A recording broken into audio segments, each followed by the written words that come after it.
ക്രിസ്തലോ സ്നേഹമുള്ളവരെ, പുറപ്പാട് 23-25 തിരുവചനമാണ് ഇന്ന് വിജൻ ദിനത്തിനായി എടുത്തിരിക്കുന്നത്. നിങ്ങളുടെ ദൈവമായ കർത്താവിനെ നിങ്ങൾ ആരാധിക്കണം. അപ്പോൾ ഞാൻ നിങ്ങളുടെ ഭക്ഷ്യവും പാനീയവും ആശീർവദിക്കും.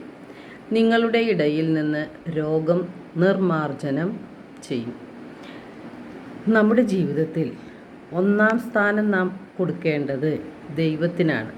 നമ്മുടെ ചിന്തയിലും മനോഭാവത്തിലും അതുപോലെ പ്രവർത്തനത്തിലുമെല്ലാം ദൈവത്തിന് ഒന്നാം സ്ഥാനം കൊടുത്തുകൊണ്ട് വേണം നാം ജീവിക്കാൻ. എന്താണ് ആരാധന?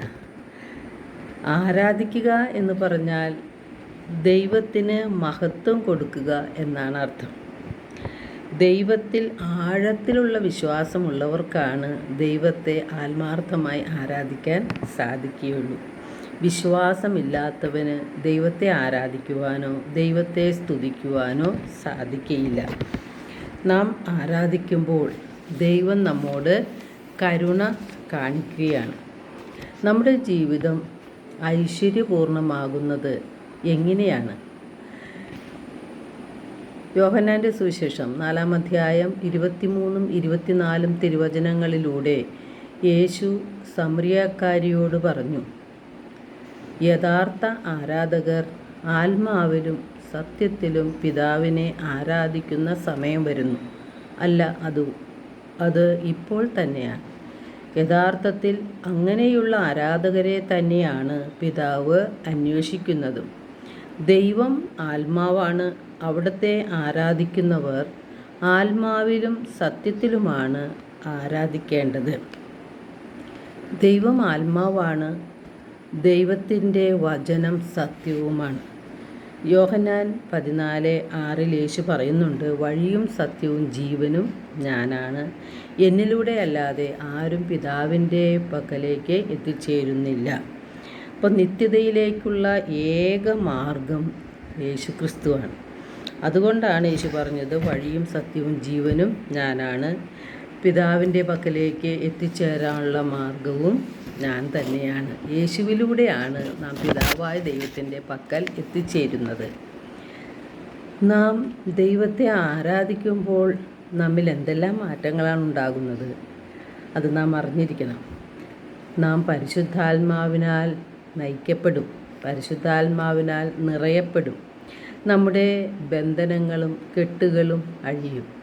തിന്മയുടെ ശക്തികൾ നമ്മിൽ നിന്ന് വിട്ടൊഴിയും. രോഗവും ക്ഷീണവുമെല്ലാം മാറും. നമ്മുടെ മനസ്സിൽ സന്തോഷവും സമാധാനവും ലഭിക്കും. പരിശുദ്ധാത്മാവ് നമ്മിൽ വന്ന് നിറയുമ്പോൾ പരിശുദ്ധാത്മാവിനാൽ നയിക്കപ്പെടുന്ന വ്യക്തികളായി നാം മാറും. നാം ആരാധിക്കുന്ന ദൈവത്തിന് ആ ദൈവിക സ്വഭാവം നമ്മിലേക്കും പകരും. ജീവിതത്തിലെ ഏത് സംഭവവും ഏത് പ്രതികൂല സാഹചര്യവും ദൈവിക കണ്ണുകളോടെ കാണാനായിട്ട് അപ്പോൾ നമുക്ക് സാധിക്കും. നമ്മെ വേദനിപ്പിച്ചവരോട് ക്ഷമിക്കുവാനും അവർക്ക് നന്മകൾ ചെയ്യുവാനും നമുക്ക് സാധിക്കും. വചനം വായിക്കുവാനും വചനമനുസരിച്ച് ജീവിക്കുവാനും നമ്മുടെ തെറ്റുകൾ തിരുത്തുവാനും ഒക്കെ നമുക്ക് സാധിക്കുന്നത് പരിശുദ്ധാത്മാവാൽ നിറയുമ്പോഴാണ്.